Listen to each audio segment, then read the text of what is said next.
First, I want to thank Janetta Fierro most warmly for arranging today's session and inviting me here.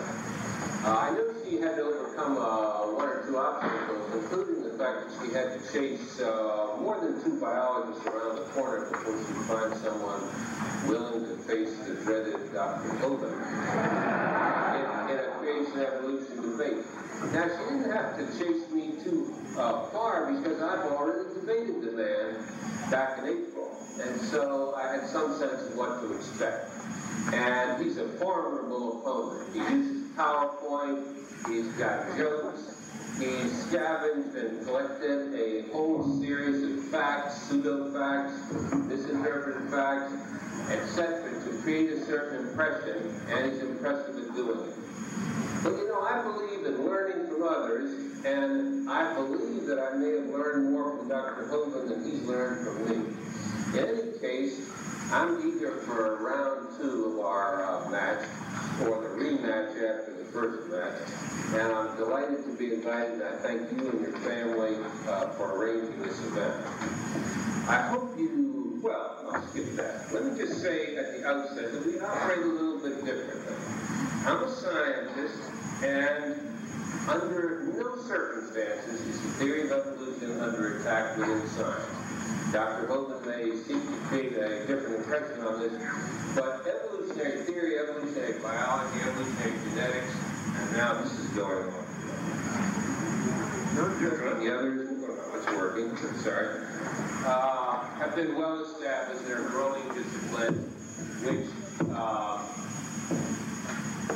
serve the test of science, which is if we can successfully predict new phenomena and interpret existing phenomena successfully. Dr. Hogan is, by his own admission, an evangelist, and he goes about trying, quote,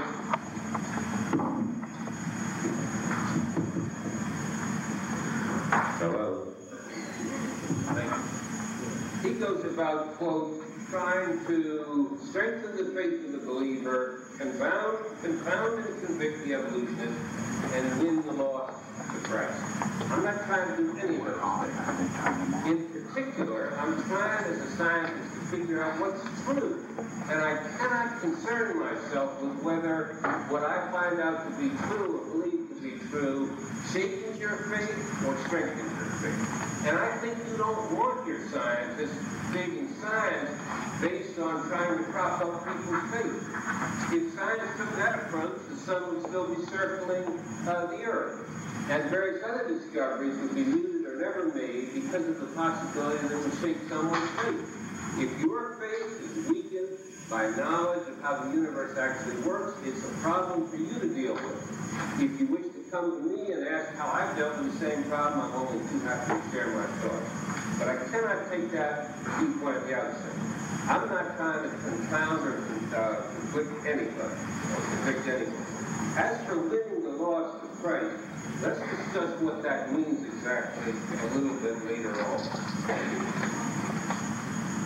Let me just emphasize at the outset what this is not. This is not a debate between godless atheism and religion. It is not a debate between Christianity and evolution.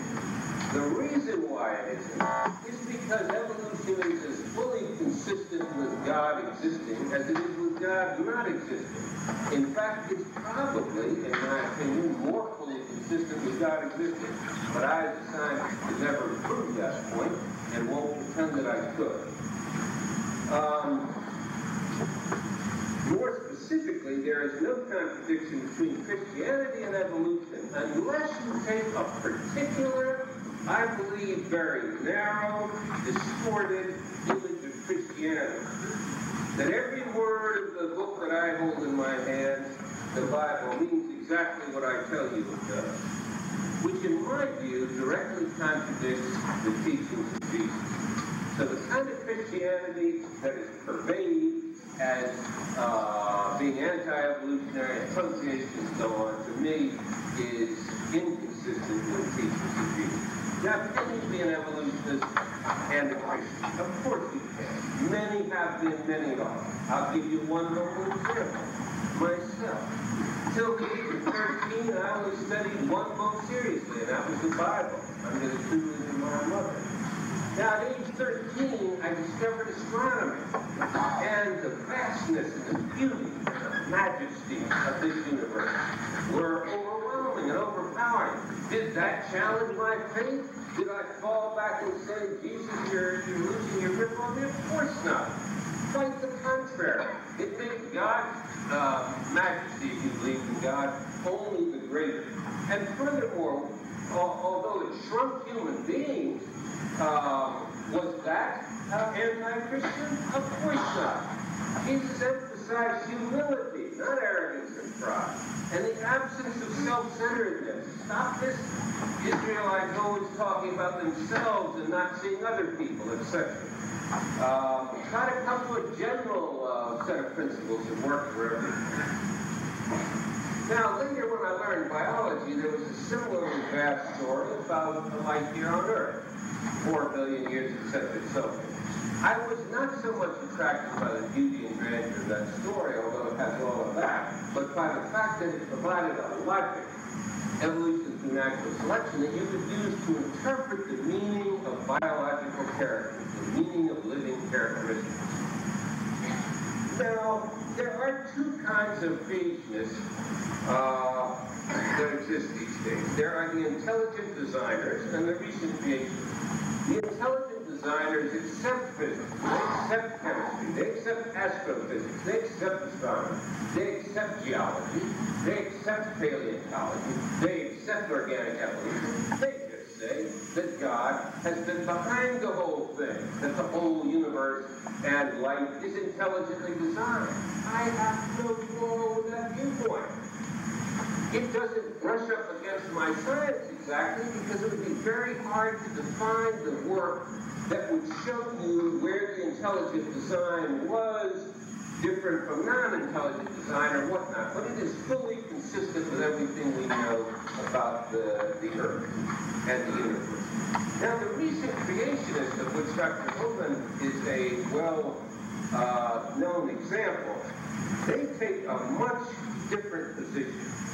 They dismiss all those disciplines that I mentioned